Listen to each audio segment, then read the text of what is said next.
at Just Wish Foundation are inspired by this young man's story. Back in 2009, Corey Borner, a DeSoto High School football player, took a hit that left him paralyzed. But 12 years later, he shocked the world when he walked during his college graduation ceremony at the University of North Texas in Dallas. Let's hear from Corey and how he never gave up in living his best life.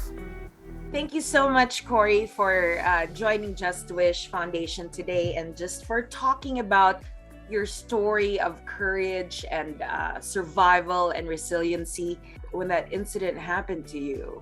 What was your thoughts immediately?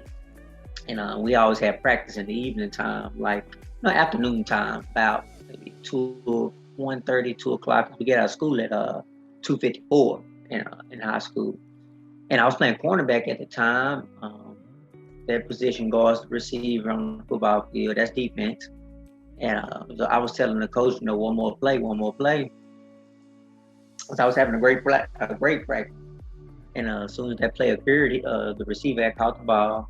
And I had my head down just a little too low. And when I made the hit, I couldn't move nothing from my neck all the way down to my feet. And so my first words were, I said it 3 times, God be with me, God be with me, God be with me. Did you know that that was a life-changing injury? I didn't know what the injury was at the time. I thought I was just, gonna get these crutches and be back to school the next day, recovered, and get right back to being Corey. So I asked the head coach, was I gonna be okay? He said, yeah, Corey, you're gonna be just fine. I asked the trainer the same question. He said, yeah, Corey, you're gonna be just fine. And I asked the ambulance guy the same question. They said, yeah, Corey, you're gonna be fine. But I went to the hospital, with the back of my helmet still on, and the face mask wasn't on. The face mask was off. And my jersey was cut open. Everything was cut, but the back of the helmet was still there. So I'm just wondering, why is the back of my helmet still there, but not my face mask? So that was kind of weird to me. I knew it was there, but I didn't really take it too seriously. I just thought they would just have to do that, for a reason. So my surgery took 9 hours on my spinal cord. Still didn't know the injury. So I was on the news. Story popped up on television, and it said DeSoto football player Corey Borner paralyzed from football. So that's when I started to panic and was like calling the doctor. What's my injury? I saw my mom and dad over there crying as well, and he told me, Corey, you suffered a C5, C6 spinal cord injury, and you had to use a wheelchair for the rest of your life. So that's when I started to blame God and ask God, why me?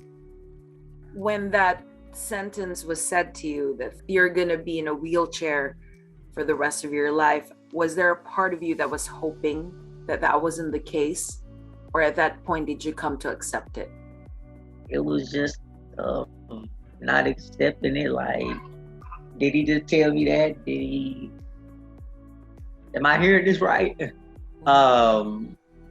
was really challenging. It took me about a whole year to accept that, the fact of being in a chair, and accepting the fact that's what God has me.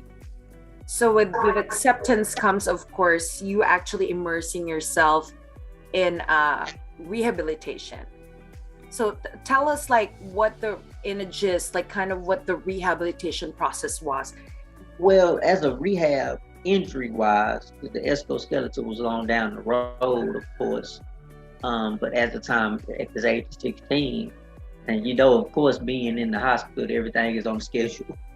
You barely get any sleep anyway. So it's like, you wake up at 7, you got to eat this time, therapy this time, shower this time, and visitors later. But I was so, into working and working out and learning how to do things all over again, like being a baby all over again, and learn how to eat without having full use of my fingers and my lower body. I had to adjust to having, my arms as my legs now. So for them teaching me how to use a fork over again, to put on your shirt again, all that was really challenging because, you're going from walking to sitting, No, that's a big, difference, especially not having full use of your fingers. That's real challenging too. So Corey, with the hard work of the doctors, your family, especially yourself, you shocked the entire school and everyone who knew about your story when you actually walked on your graduation. Tell us about that moment. well, starting out with the machine, the ESCO demo, I went to my Dr. Hamilton. She's my spinal cord doctor at Baylor. I meet with her every 4 months. I go see her and she checks on me and still I'm getting stronger and all that good stuff. She brought up a question to me, Corey, have you ever heard of ESCO skeleton demo? I'm like, I've always seen this type of stuff on YouTube, but I never thought it was here, in Dallas, Texas. She like, would you like to walk in it? I said, well, sure, why not? So it wasn't promised, a lot of people don't know this, but it wasn't promised that I was going to be able to get in the machine. Why is that? Because you have to be a certain height and certain weight for the machine. So the first meeting I went to at Baylor, they was measuring my legs, my waist, and my arms, and it still wasn't promised. So I went to the restroom with my mom, and I said, well, Mom, you think I'm going to be qualified for the machine? She's like, well, just keep the faith, and we'll see. If not, as long as we try. So as soon as I came out the bathroom, they said, Corey, you qualified for the machine, and it's, you can fit in it. So now it's time for you to start walking. This was back in June 2021. So in my mindset, I'm finna 12 years since I've been in the chair. I'm finally finna take some steps in this machine I don't know nothing about. So I'm kind of nervous, happy, because I don't know what to expect on the nervous side. Then happy is, okay, it's 12 years. It's time for you to take some steps. So I got in the machine. My therapists are Chad and Molly. Those be the two therapists be with me in the videos. They help me walk. Much love to them. And first time I stood up, I just told them to give me a minute. Let me gather myself, because I didn't show my emotion, no tears, but I was in my heart, like my mind, oh wow, I'm gonna take some steps. So first leg, he was like, well, we're gonna start with your right leg first. And like I told people, it's go time, it's game time. It's time to take some steps. And I did it, and I was so happy to be able to, take some steps. Did you realize that would be a defining moment in your life? That moment when you took those steps in front of everyone? Well, yes, because I told everybody it was going to be a surprise. I had somebody coming. But I never told them that, hey, y'all, I'm walking the stage. Y'all come see this. Nobody didn't know, so I kept it real, low key. I didn't want nobody to know because I really wanted to be a surprise. And it was. I walked the stage, and for the story to reach the way it did, now that question I didn't know it's gonna make it that far to Good Morning America and just everywhere. I was just so thankful for that, because that was a great moment. And I was like, wow, if I could do that over, if it's anything in life that I would love to do over again, it'll be that. But it's still room though. I can still go back and get my master's and walk across stage again. So I can still do that again. Let's still do that again, surprise people. So let's talk about kind of the impact that had on the world. And it wasn't just, because it was widely publicized. It was actually, it became kind of a platform for you to further inspire people. Were you prepared for that role in your life, to be an inspiration to others? Not just, for people that have injuries or are still trying to, go through rehabilitation, but just in general, for people who are going through something? Well, I know for a fact, God chose me, for this situation. Even with going back to school and from when they want to put me in homeschool, and I'm like, nah, I want to go back to school. From wondering what people gonna think about me and say, going from walking the city was a big challenge. Going from, okay, what's my plan B now since football's over with, to what am I gonna do after graduation? Am I gonna go to this school? Am I gonna go off to school? It was a lot of, different thoughts and challenges, but I know that, God chose me for it. And I was just happy to inspire people, because it's somebody, we all go through something, but I also overall do this for people that's, worse than me. Been in situations like me, but it's some people ain't never walked in their life. It's some people have never drove, ain't never was born this way. But Corey wasn't born this way, so why should I be complaining? This person been like this their whole life. Still smiling, still enjoying life, still loving it. And I just got like this when I was 16. So I did get an opportunity to physically walk, and I got an opportunity to physically drive, and this person did. So be thankful for your situation, because it could be worse. And just to continue to inspire and continue to make people smile with stuff like that, even with the video of me walking, because I want somebody else to do the same thing I did. So not just me, but it can be other people as well.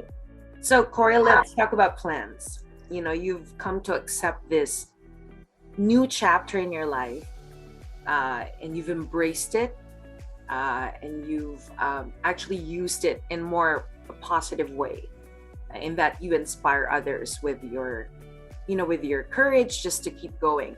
What are your plans now for your life, and for this new advocacy to inspire others? Well, when I got injured, football was over with. I needed something else to do. I always used to go speak, but I never took it serious. Now you do something and you never take it seriously, but you're good at it. So a guy named Tim Brown came to my house. He played for the Oakland Raiders, and he's from Dallas. He came to visit me, and we was just talking, chit chatting. He's like, "Well, boy, how about you, don't start speaking?" And I said, "Mr. Brown, he's speaking about 500 people." I said, "No, I don't know about that." He said, "Just think about it, because you got a testimony to tell." Mr. Brown left. It was real warm outside. It's a tree that I sit under all the time. And I was out there for a while, about 3 hours. And, I prayed to God. I said, "God, what's my plan B in life since football was over with? What's my plan B? Where I want you to be a motivation, speaking, spiritual testimony." So that hit the nail on the head. After I graduated, I went to Cedar Valley College. It's about a good 15 minutes from here where I live. I took about 3 speech classes. And in class, everybody was like, "Corey, you go first. Corey, you go first. We want to hear you talk. We want to hear you talk." And I was like, "Well, I think I got something here. Everybody want to hear me talk. Everybody want to hear what I have to say." So my teacher said, "Corey, you're a great motivational speaker. You should just stick to motivational speaking." Oh, okay. Well, I always want to do radio, sports radio, and things like that. But motivational speaking, spread my testimony, really hit the nail on the head. So when the teacher told me that, when my classmates, then I started to take it real seriously. Leaving Cedar Valley College, get my Associate of Arts degree, going to UNT Dallas, the next college, and meeting my professor, Dr. Holmes. She didn't know about my story until I started to talk about it. It was a communication class. He's over the whole communication department. And I started to show my videos, started to talk. She started to realize, okay, I see what you want to do and what you're trying to do, and you're good at it.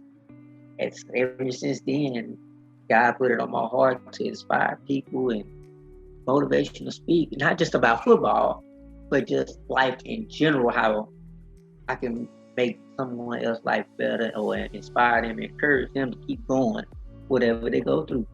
Let's talk about your plans for a foundation. Tell us about that. Yes, giving back is the best thing you have to do, because I'm a true believer in God, and when you bless others, He'll bless you back on His timing. I would love to, give back to people, like I said a few minutes ago, that's in my situation or worse, that don't really have, that much support system. What I mean about that is, a lot of people that are in chairs, some of them say, Corey, I wish I was like you.